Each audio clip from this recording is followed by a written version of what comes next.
This early morning, let's explore mental kindness, and then let's meditate.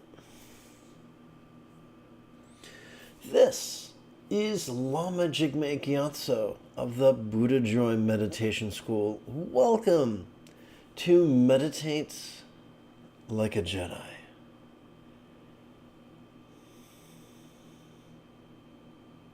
Brought to you by the kind-hearted folks who help support this channel on Patreon.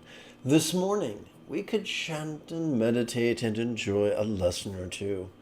But first, if you love Star Wars and you wish to meditate as transformatively as General Leia Organa upon Ajahn Kloss under the guidance of Luke Skywalker, be sure to subscribe and ring that notification bell. Good news. If at any point during this morning's live stream, any point at all, you have a specific question about Buddhist meditation, Buddhist philosophy, or how to apply them to your life, simply type a question in great detail in the chat window on the right-hand side of the screen.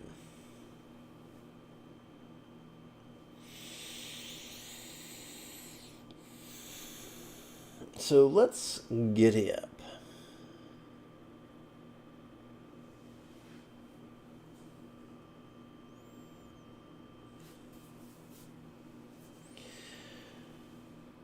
The phrase leap over comes to us from the Nyingma tradition of Tibet.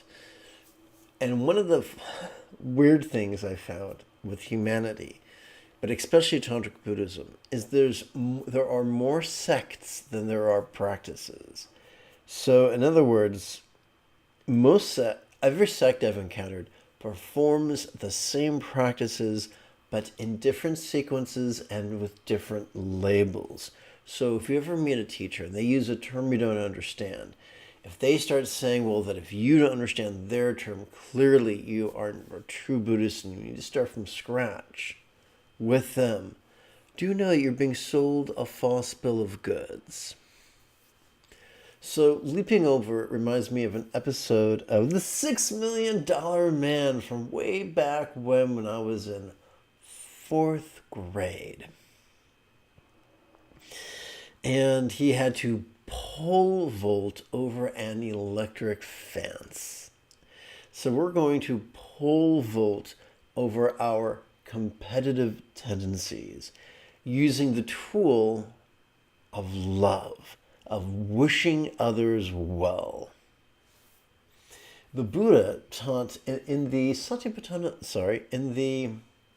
Anapanasati Sutta, the Buddha taught the 4 bases of mindfulness.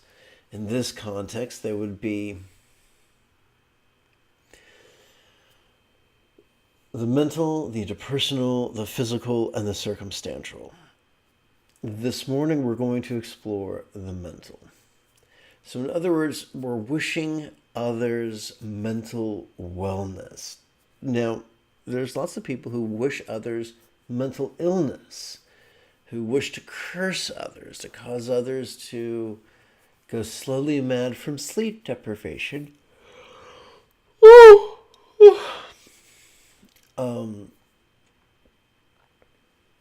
Or just be tormented horribly between the ears. So we are wishing others well. So this is a pattern that's going to repeat itself often. We're going to start off with an elaborate idea, and then we're going to shrink it down to its essence. The essence is cryptic. Therefore, we have to elaborate first to attach meaning to it. I think this was explored in one of the books Keanu Reeves' character read in the first Matrix movie. So let's chant. Actually, we're not going to chant right now. We're going to chant later. May all minds of all beings now be as wise and peaceful as the mind of a Buddha of lore, such as Green Tata, symbolized by a one-syllable seed bija mantra or tikle drop. So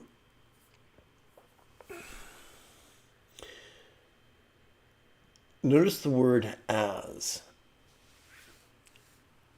Those who were taught by teachers who are literalist and rigid lose the possibility that there are figures of speech in the tantric texts. And taking a literalist approach, they ignore what they see and feel and hear and try to superimpose their will through visualizations, which turns out to be a real hindrance. The first enlightenment factor is mindfulness. Vulnerable, passive, visceral, and random. So those two things, the mindfulness the Buddha taught and the mistaken assumptions of the literal-minded, negate each other. So instead what we do is we work with similes, we work with metaphors. Why would we do that? We evolved to think symbolically. If you go back in time, before we were mammals, before we were land animals, when we were aquatic beasties, we had at least a limited capacity to perceive.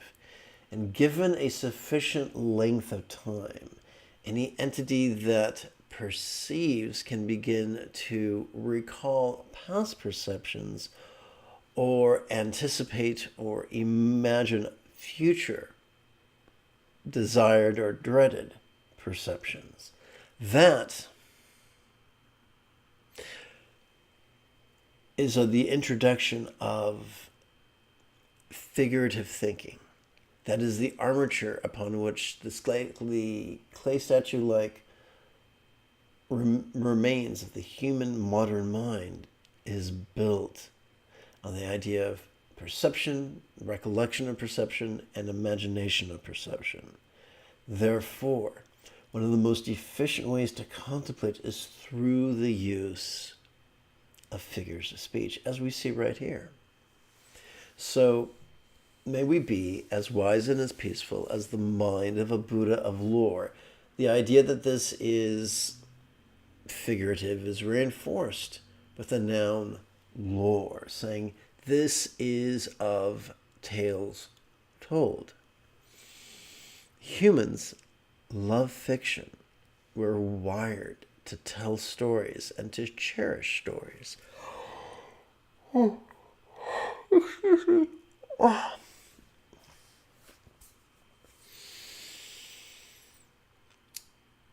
In Tibetan Buddhism, there are many archetypes or yidams to work with. I've worked with many of them. One of the first I worked with was Green Tada, whose image we will see several minutes from now. I've found, because I'm disabled and therefore sensitive, that the energy of mantras affects me profoundly. And I found that, philosophical preferences aside, for me to be able to act with a modicum of vitality, that mantra-oriented practices help me, and that not all mantras are created equal. And so for this body and brain, I've found that Green Tada's 10-syllable mantra seems to work best for me. Some people will have a similar experience, some will not. There's not that's one of the benefits of having a vast ocean of teachers out there, that you can find a teacher whose practices have greater compatibility with your needs. Let's continue. May all minds of all beings now be as wise and as peaceful as the mind of a Buddha of lore, such as Green Tada. And the mind, not Green Tada, but the mind is symbolized by a one-syllable seed mantra. In Tibet, in India, that we know as a bija mantra, And in contemporary Hindi, a bij mantra, they got rid of the final vowel, or using the Tibetan word, a tikle drop. The reason I mention this is because there's a lot of elitism and rigidity and sectarianism with humans. And if we don't have at least a passing familiarity with the terms that might be used by other people, they can be ugly. And I can't prevent everybody from ever being cruel to you. But if I can help you sidestep a few landmines, I'd like to. One of my first teachers really was not a strong believer in using Tibetan words or Sanskrit words, and he translated things into English, which on one hand was very, very helpful. But on the other hand, once we started talking with other people who fancied themselves Buddhists, and we didn't know the exact terminology they were working with, we lost all credibility. So, the last thought I want to share you with is the first line. May all minds of all beings. The highest love is boundless, spontaneous,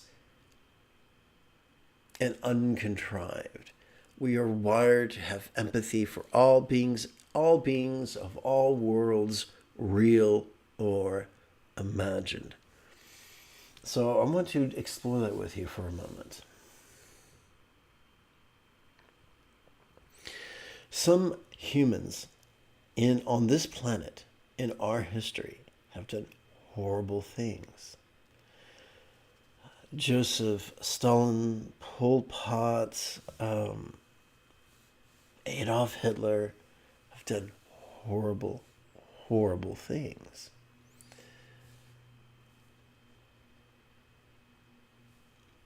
But I want to share something with you. Amongst physicists and neuroscientists, the idea of free will has been debunked by minds sharper than my own. Imaging studies such as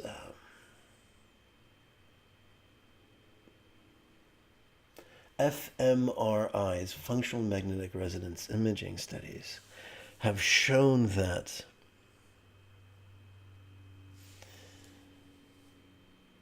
first choices, utterances, and deeds are set in motion. Then the mind begins to imagine justifications and rationalizations, and then those masquerade as choices because we're really good at telling stories. The human mind hates a lack of explanation, and so in a lack of knowledge, it will make shit up. That gives rise to the logical fallacy of the absence of evidence fallacy. Or we don't know what A is, therefore it must be B. In the 1800s, there was a woman who received the nickname Typhoid Annie. She was a carrier of a deadly disease. This was not deliberate, but she was a danger to others, and so she had to be quarantined. In a perfect world, she would have been quarantined as ethically and humanely as possible in a manner that would preserve her physical health and mental health while a cure for her plight was sought for. That most likely wasn't the case, according to the information I received. Similarly, no one chooses to be born a psychopath. Most people do not choose to be sculpted into a sociopath. No one chooses to be born a malignant narcissist. The universality of their behavior strongly suggests that these are not cognitive issues.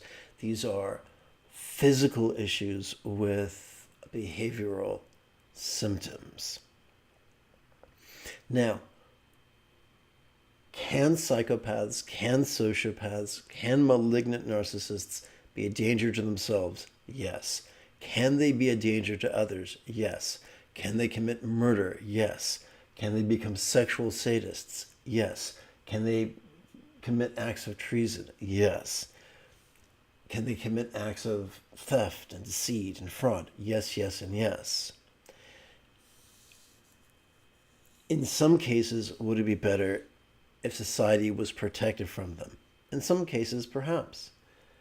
In those cases, should they be punished? You can't punish someone for something they can't control. They should be isolated where they can't hurt anybody in a manner that protects their body and mind until a suitable treatment can be found. It's better to inconvenience a fraction of society to protect this larger society as a whole.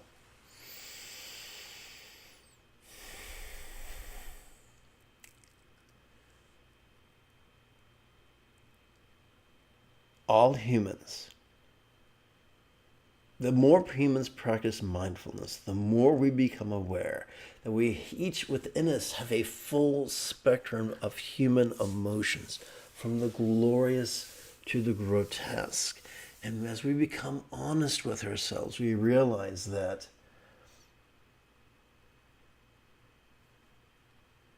fatigue and confusion can undermine our ability to successfully negotiate with our darker impulses. And we can say, if I haven't been a villain, it is only because of blind, stinking luck. An awareness of the absence of free will could feed our empathy for those who are just not as lucky as us.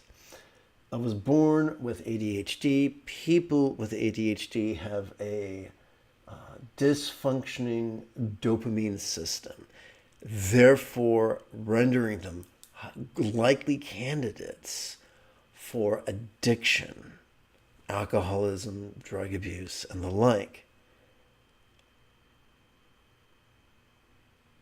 I was lucky enough to be raised by addicts and to have a strong fear of the abuse of illicit substances.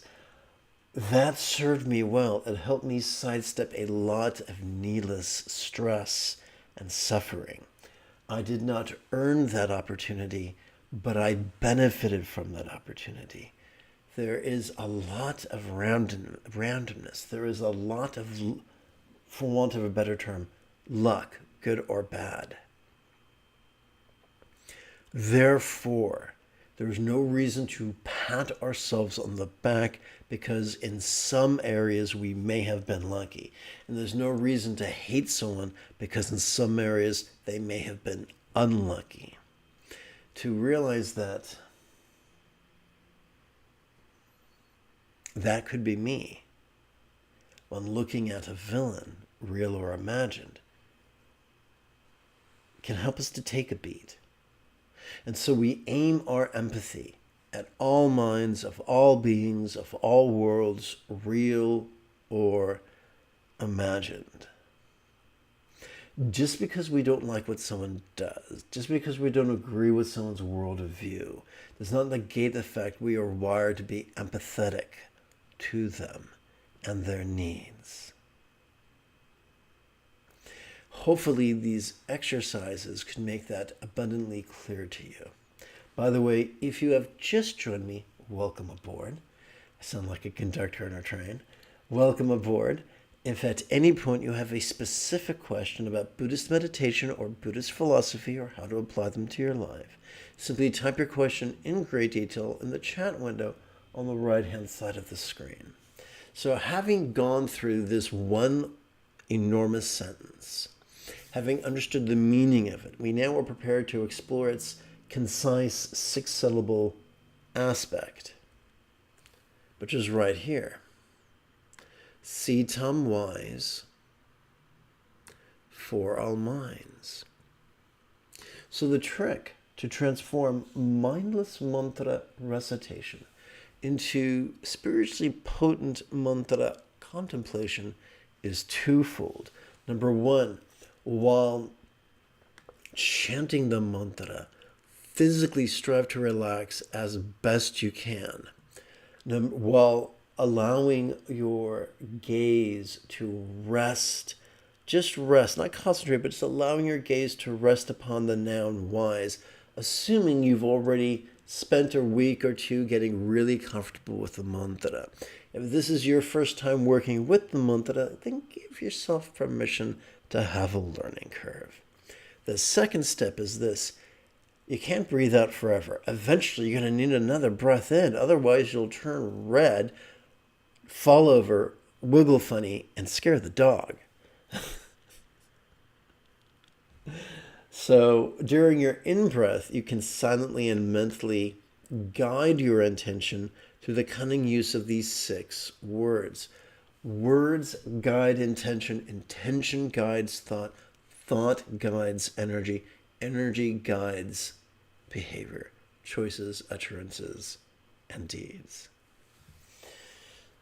After doing this for perhaps 4 breaths, we would then continue with this cryptic essentialization of this page's intention and practice it entirely silently. During the inhalation, we would silently and mentally recite the first half of our loving wish, and during the exhalation, we would silently and mentally recite the second half of our loving wish.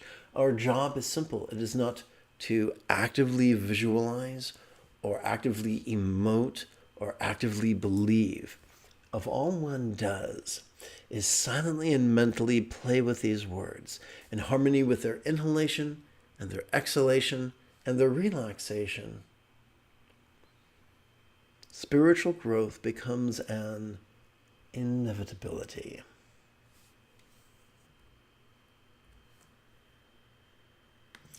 And so, after all this jibber-jabbering, why don't you and I actually chant and meditate?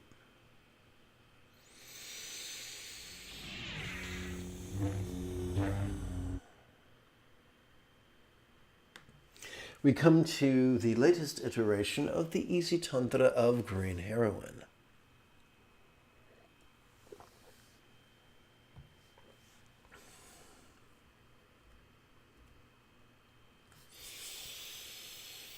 Let's begin by exercising the neural pathways responsible for empathy and enthusiasm simply by chanting 4 lines. Together. May I liberate all beings from the tyranny of hating, craving, and clinging by relying on the Buddha's example, instructions, and students. May I liberate all beings from the tyranny of hating, craving, and clinging by relying on the Buddha's example, instructions, and students. May I liberate all beings from the tyranny of hating, craving, and clinging by relying on the Buddha's example, instructions, and students. We now prepare to contemplate. We're going to contemplate impermanence and interdependence. We're going to practice 8 contemplations. 4 will be chanted and 4 will be silent. These questions are rhetorical, which means the power lies not in answering them, but in merely asking them. What could it look like if all circumstances or lots blissfully and impermanently melted into rainbow light that interdependently absorbed into this body or form? We begin with our inhalation. We conclude with our exhalation.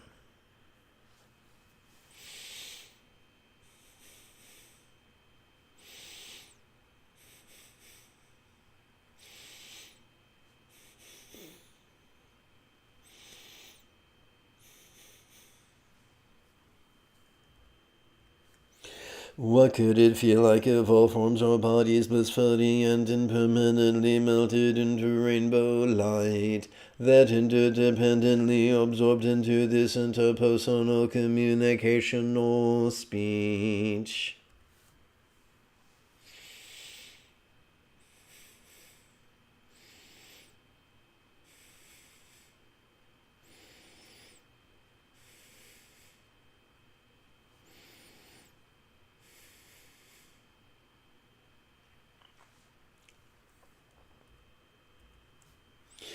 What could it sound like if all interpersonal speech was fully and impermanently melted into rainbow light that interdependently absorbed into this mind?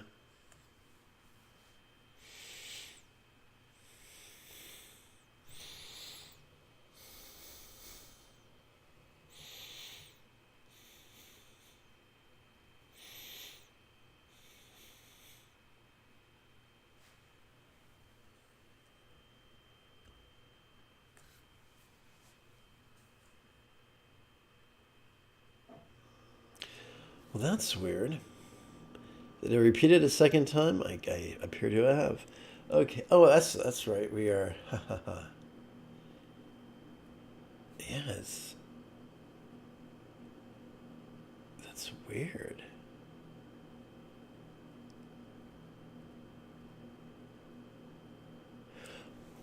Oh, wait a second. Yeah, that shouldn't be the case. So I just did.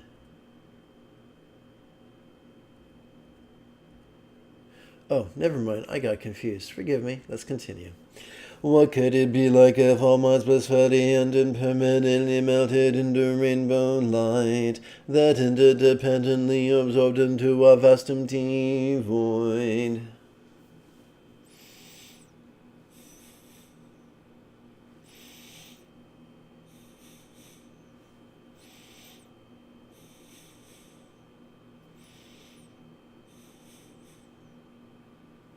So the purpose of this contemplation is not to coerce ourselves into believing that nothing exists.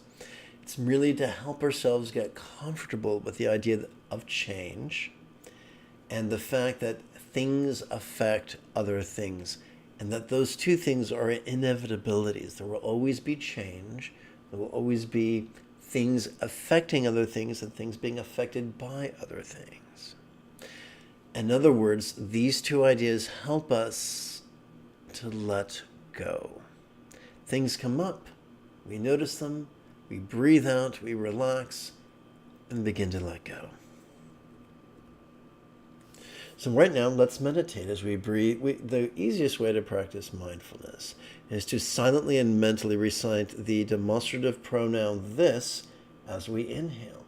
And the easiest way to practice meditation is to silently and mentally recite either the three-syllable verb relaxing as we exhale, and or the one-syllable verb ease, which is a synonym for relaxing, as we exhale. Let's begin.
Please do not beat yourself up.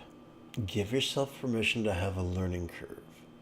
Some people start off and 5 minutes every 12 hours is all they can manage in meditation. Fine. Start off with what is enjoyable. Don't gut it out like you're working out at the gym. Pushing yourself too hard will leave you with an aversion. Better to start out with 5 minutes every 12 hours the first week, 10 minutes every 12 hours the second week, 15 minutes every 12 hours the third week, and so forth. Do that, and within 16 or 17 weeks, you'll be styling. Listen to your body, listen to your mind. When they said, yep, I've had enough, respect that. I describe that as the hedonistic path of spiritual mastery, and it works much better than the Stoic path.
Seen through the eyes of patriarchy, meditation is often about separating the real from the unreal.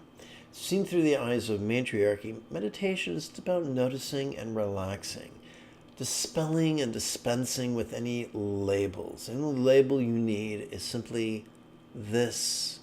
The only thing you need to do is relax when you breathe out. The path of matriarchy is easier and ironically quicker.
There are many spiritual luminaries who insist that this easy practice is all you need to become a Buddha in less than 7 years, or 7 quarters, or 7 months, or 7 fortnights, or 7 weeks, or even 7 days.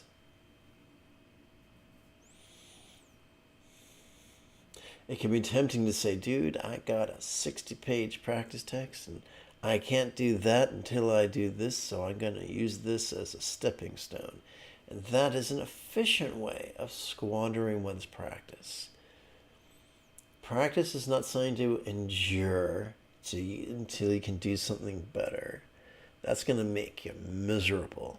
Practice is something to savor and delight in, or it's good for nothing.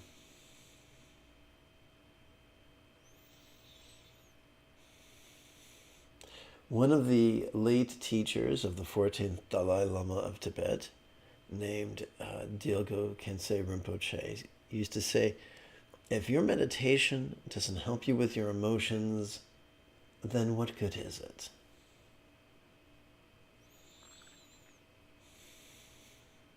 Some people would rather justify their cruelty, their temper, saying, oh, well, I've mastered karma, I am a holy man, so everything I do is A-OK.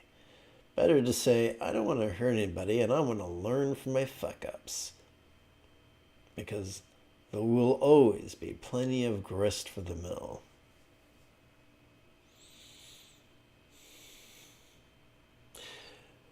In the Nyingma tradition, a significant percentage of lamas have, or at least open to having, a tantric partner.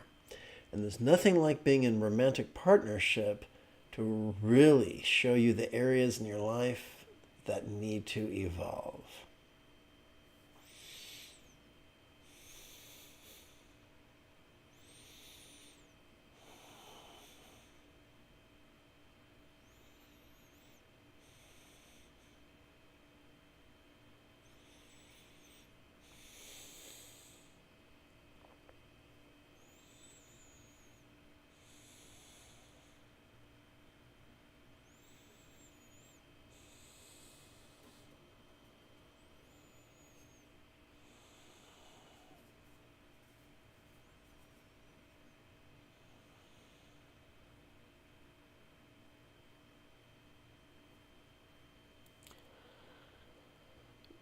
By the way, this exercise has many names. It could be described as mindfulness and meditation, or as Zen, Chan, Dhyana, Mahamudra, Ati-yoga, Dzogchen, and Triksho, or slice through.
Having completed our first of 2 silent meditations, return our attention to the final 8 sets of contemplations, 4 of which will pertain to love and 4 of which will pertain to letting go. These serve as antidotes to hating and are known by many names, such as Generation Stage Tantra.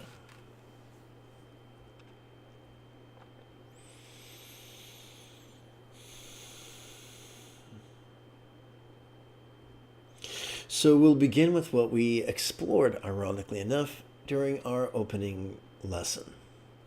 Together, may all minds of all beings now be as wise and peaceful as the mind of a Buddha of law such as Green Tara, symbolized by a one-syllable seed bija mantra such as Tamo Tikle Drop.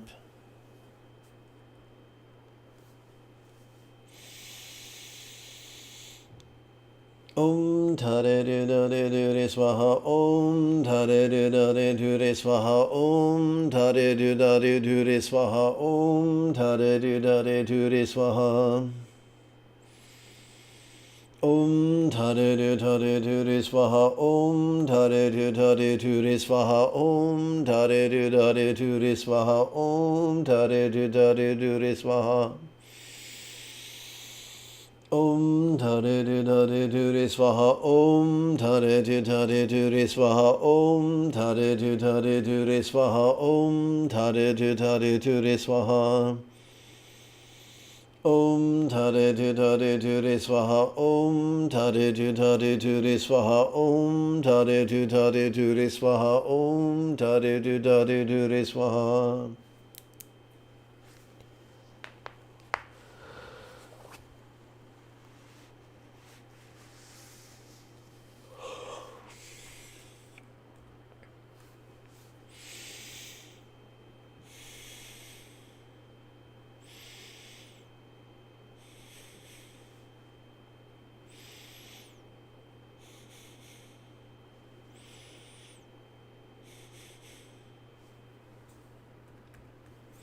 May all relationships of all beings now be as loving and joyful as a real or imagined Buddhist communication symbolized by this 10-syllable mantra.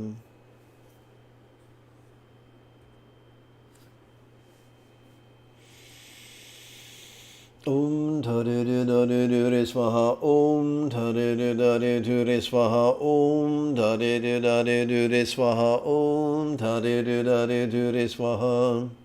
One of the benefits of resting your gaze upon the noun love while relaxing into the recitation of the mantra is it creates an illusion whereby it feels like as you relax, all these rays of love are leaving through the pores of your skin and pervading the minds of all beings, and the body, speech, and minds of all beings of all worlds, real or imagined.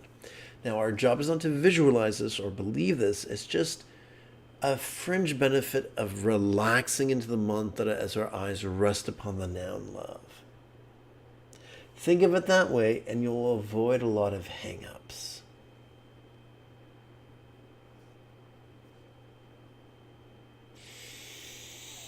Om Tare Du Dare Dure Swaha Om Tare Du Dare Dure Swaha Om Tare Du Dare Dure Swaha Om Tare Du Dare Dure Swaha Om Tare Du Dare Dure Swaha Om Tare Du Dare Dure Swaha Om Tare Du Dare Dure Swaha Om Tare Du Dare Dure Swaha Om Tare Du Dare Dure Swaha Om Tare Du Dare Dure Swaha Om Tare Du Dare Dure Swaha Om Tare Du Dare Dure Swaha.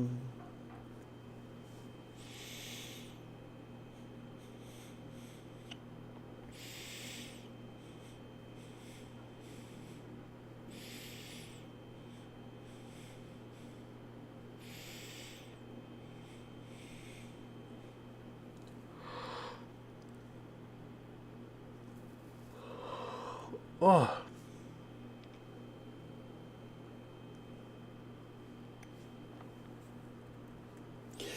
May all bodies of all beings know and enjoy the beautiful health depicted in Buddha's thought. Have the blissful body of a Yidam of lore and archetype of enlightenment such as Grindara.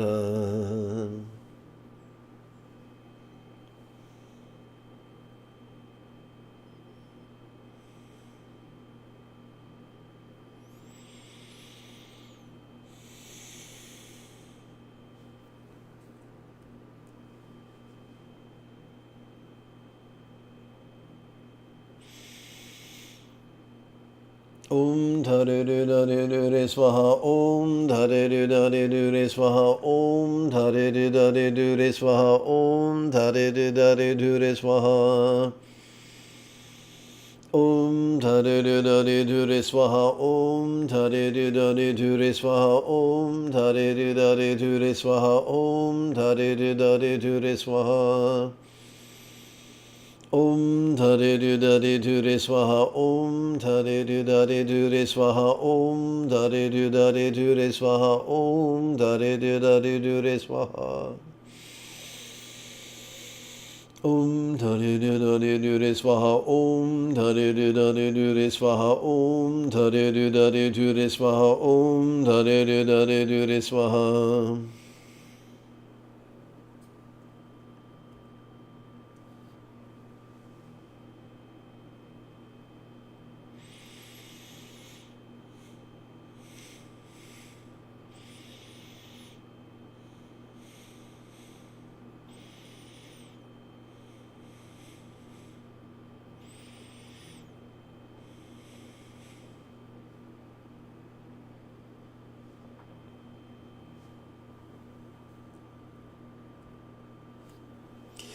May all circumstances or lots of all beings now have that safety, good fortune, or boon. As a Buddha's real or imagined paradise, pure land of Vanti.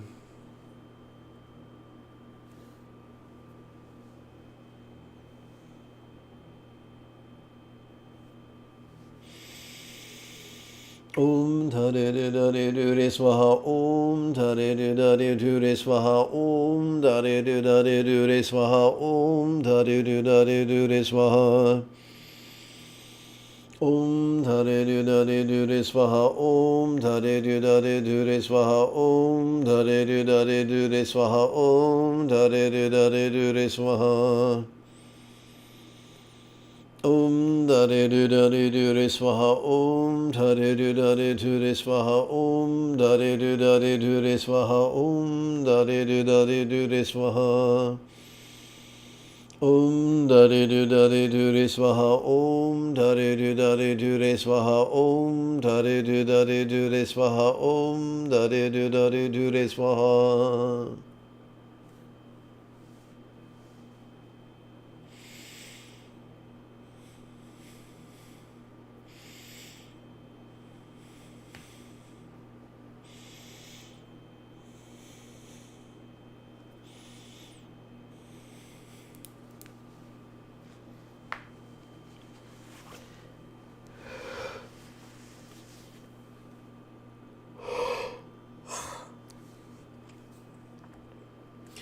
We now switch gears to leaping over our clinging tendencies through the yoga of letting go.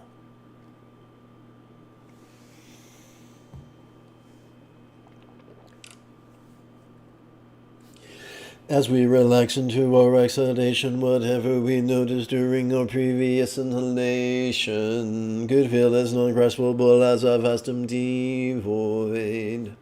Like the illusion of the infinite azure sky on a beautiful cloudless morn, which although compelling to the eye is not graspable to the hand. How is it that as we inhale all circumstances or lots could appear quite vivid, yet as we relax into our exhalation they could feel as non-graspable as a real or imagined paradise or vati of light?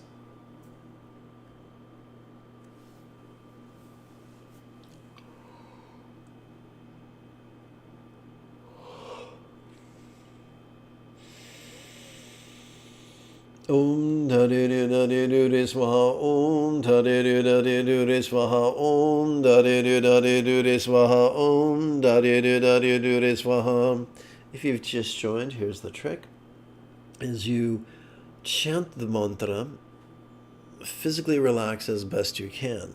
When you breathe in, because you got to breathe in sometime, we recite this wisdom-inducing rhetorical question, helping us to viscerally experience how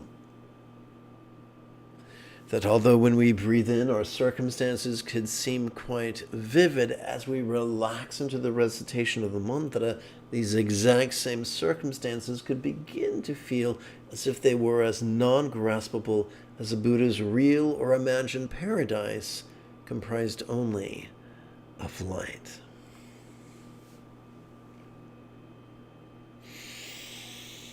Om Dade Dade Dure Swaha Om Dade Dade Dure Swaha Om Dade Dade Dure Swaha Om Dade Dade Dure Swaha Om Dade Dade Dure Swaha Om Dade Dade Dure Swaha Om Dade Dade Dure Swaha Om Dade Dade Dure Swaha Om Dade Dade Dure Swaha Om Dade Dade Dure Swaha Om Dade Dade Dure Swaha Om Dade Dade Dure Swaha.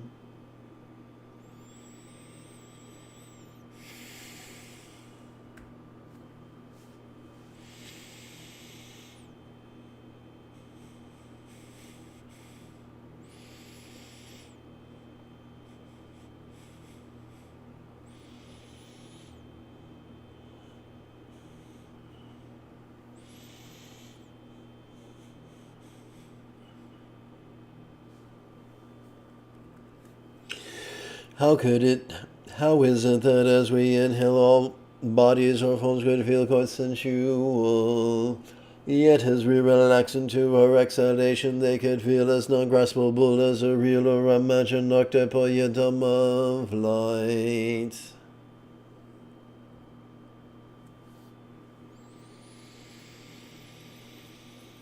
Om Dade Dade Dure Swaha Om Dade Dade Dure Swaha Om Dade Dade Dure Swaha Om Dade Dade Dure Swaha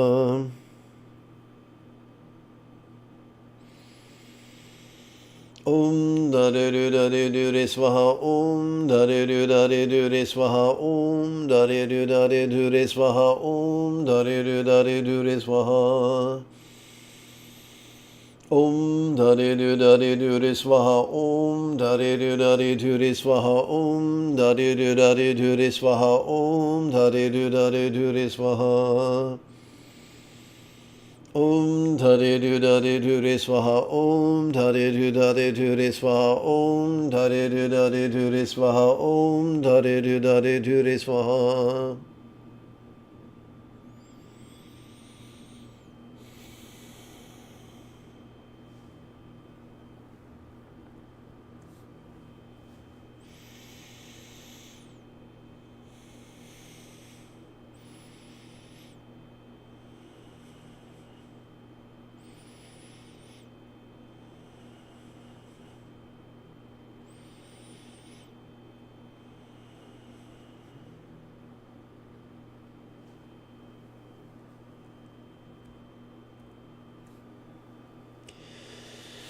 How is it that as we inhale, the interpersonal experience of communication or speech could be quite resounding, yet as we relax into our exhalation, it could feel as non-graspable as a real or imagined mantra of light?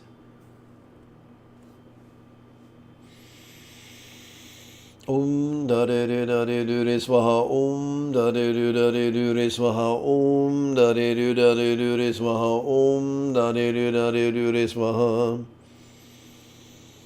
Om Dade Dade Dure Swaha Om Dade Dade Dure Swaha Om Dade Dade Dure Swaha Om Dade Dade Dure Swaha Om Dade Du Dade Du Re Swaha. Om Dade Du Dade Du Re Swaha. Om Dade Du Dade Du Re Swaha. Om Dade Du Dade Du Re Swaha. Om Dade Du Dade Du Re Swaha. Om Dade Du Dade Du Re Swaha. Om Dade Du Dade Du Re Swaha. Om Dade Du Dade Du Re Swaha.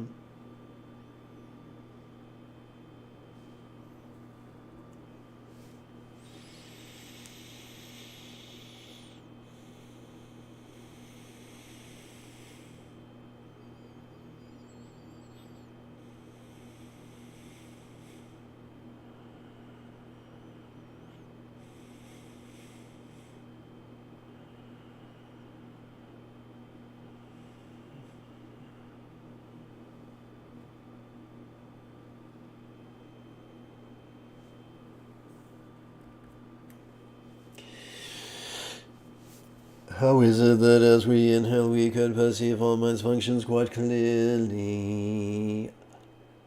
Yet as we relax into our exhalation, they could feel as non-graspable as a real or imagined seedable time of light.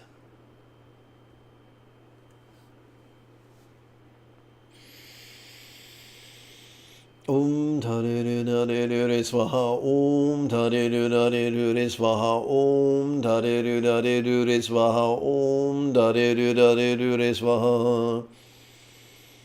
Om Dade Du Dade Du Re Swaha. Om Dade Du Dade Du Re Swaha. Om Dade Du Dade Du Re Swaha. Om Dade Du Dade Du Re Swaha. Om Dade Du Dade Du Re Swaha. Om Dade Du Dade Du Re Swaha. Om Dade Du Dade Du Re Swaha. Om Dade Du Dade Du Re Swaha. Om Dade Du Dade Du Re Swaha. Om Dade Du Dade Du Re Swaha. Om Dade Du Dade Du Re Swaha. Om Dade Du Dade Du Re Swaha.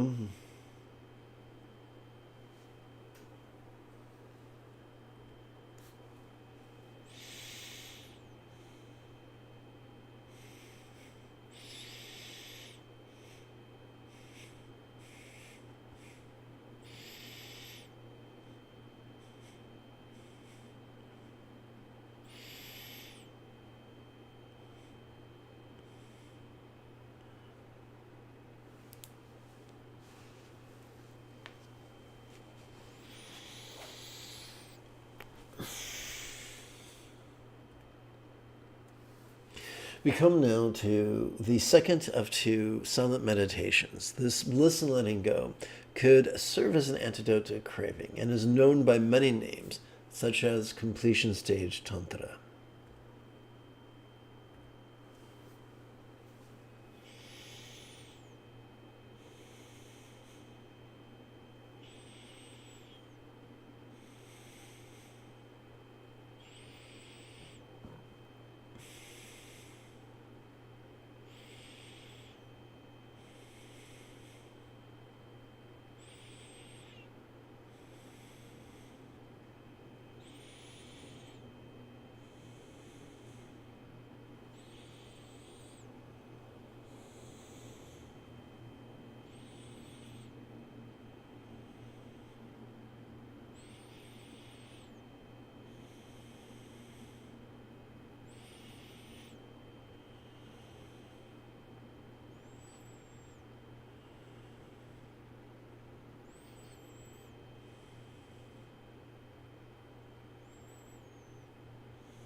Now it's time for some moderately spooky Buddhist voodoo shit.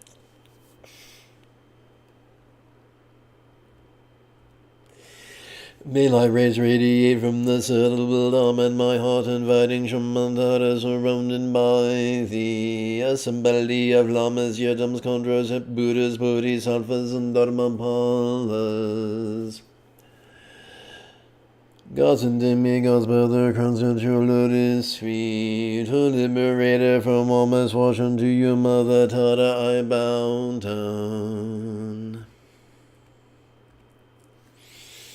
Homage to the noble Lady Tara. Homage to Tara, swift and gallant, whose glance flashes like flares of lightning. Born of the heart of a blossoming lotus that arose from the tears of the triple world's Lord. Homage to her whose countenance is like 100 full moons gathered in autumn, smiling and glowing with a brilliant radiance like 1,000 stars clustered ablaze. Homage, gold blue lady, whose lotus hand is graced with a water-born flower, embodying generosity, diligence, endurance, serenity, patience, and meditation. Homage to her whose victories are endless, jewel adorning the great Tathagata's crowns.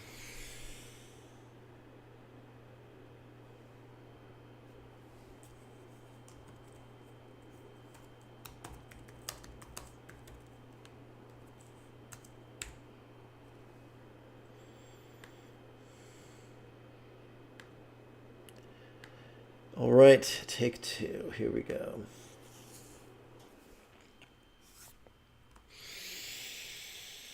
Homage to whose victories are endless. She is the jewel adorning the great Tathagata's crowns.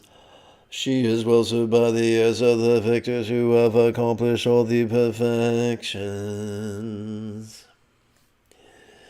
Homage to her who with tutare and whom fill the desire roams unto the ends of space. She tramples underfoot the seven worlds and has the strength to summon all. Homage to her praised by Indra, Agni, Brahma, Maruts, and Shiva. Putas, Vetalas, Gandharvas, and Yakshas pay tribute to her. Homage to who with Trey and pay crush the enemies Yantras. With right leg tucked in and left leg extended, shining, she treads the mist flames like wildly blazing. Homage to who with purity this fearsome lady destroys the most powerful demons. With a deep furrowed brow upon her lotus face, she is the slayer of each and every foe. Homage to whose fingers grace her heart, displaying the mudra of the three jewels, graced by a wheel adorning every direction with a dazzling radiance that overwhelms all. Homage to her supreme joy, a radiant garland that crowns her in splendor.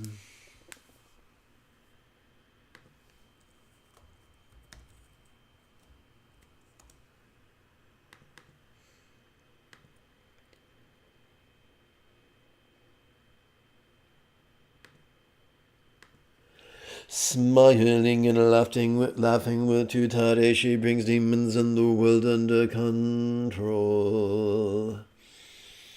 Homage to her who can summon the host of earthly guardians. Her crown quivers for the viscerable whom.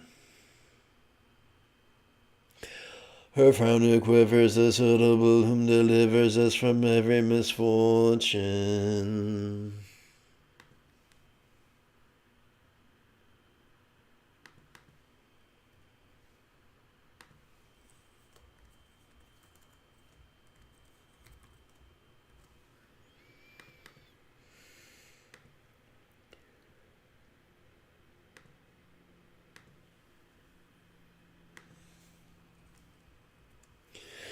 Homage to her so brightly adorned with a sliver of moon as her crown. Amitabha graces her locks, his his gleaming ray streaming forever forth.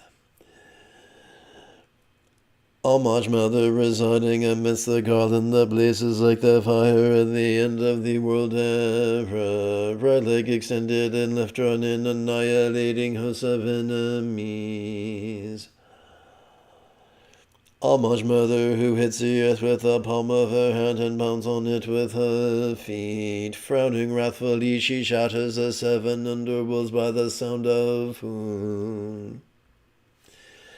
Homage, Mother, blissful virtuous calm, whose field of activity is peaceful nirvana. Endowed with the true perfection of Swaha and in perfect union in destroying great evils. Homage, Mother, encompassed by joy, who shatters the bodies of enemies. Savior is manifesting from the awareness of Hung, displaying the sounds of the 10 syllable mantra. Homage, truly stomping her feet, whose seed appears in the form of Hung. Shaking Mount Meru Mandara Bindu Chal in the triple world. Homage, Mother, holding the rabbit-marked moon, which is like a heavenly lake. Dispelling all poison with the sound of pay and the twice-spoken Tata.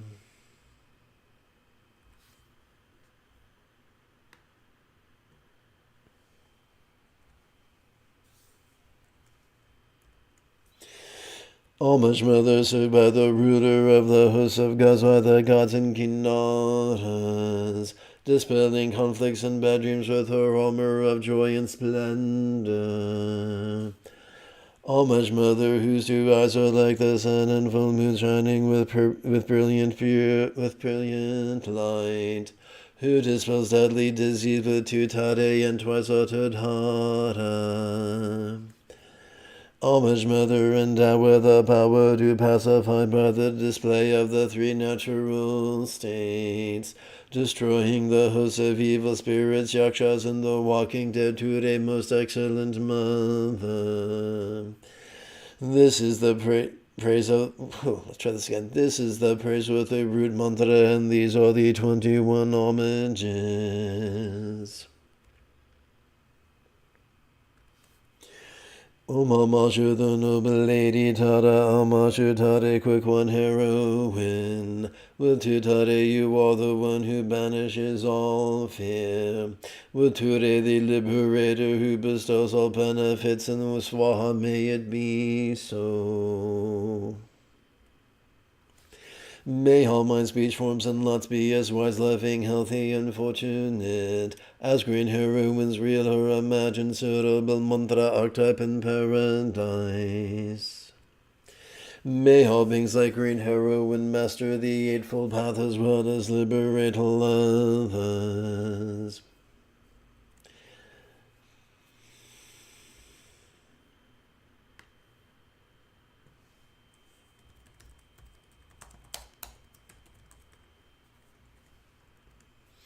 May all beings practice of kind communication, conduct, and calmness flow spontaneous and uncontrived. At the very end of each being's life, may we take immediate and auspicious rebirth. Master the Buddha's path and then help all others do likewise.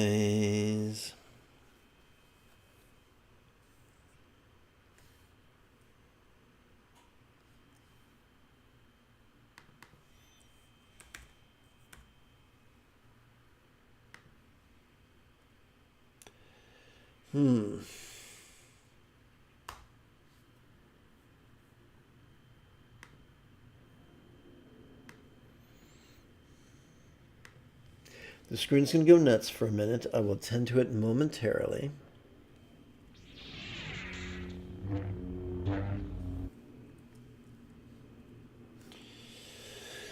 May everyone be free from misery, may everyone be happy, may no one be separated from the happiness, may everyone have balance from the tyranny of hating, craving, and clinging freed.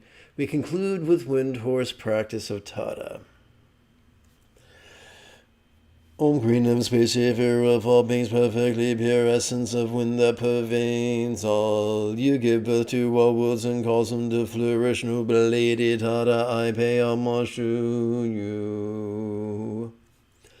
Lady whose face gleams as white as the autumn moon by pacifying all adversity and affliction, and spontaneously bringing favorable conditions and fulfilling wishes. Generate the wind horse of dissolving the 8 dangers into space.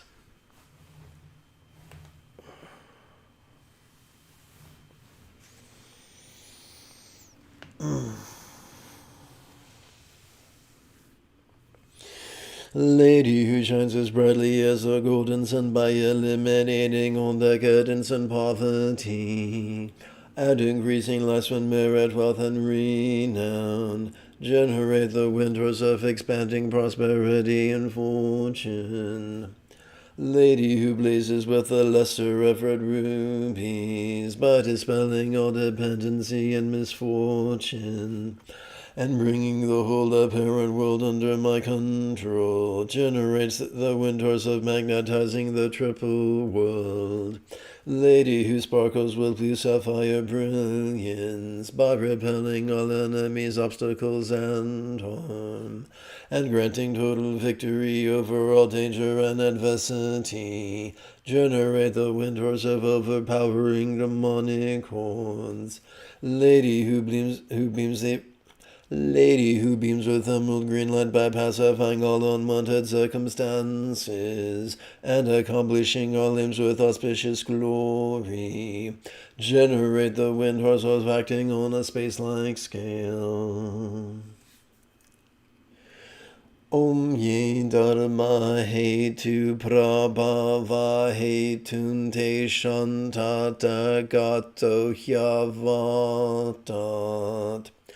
Te shansayo nirodha evam vandi mahashramana swaha.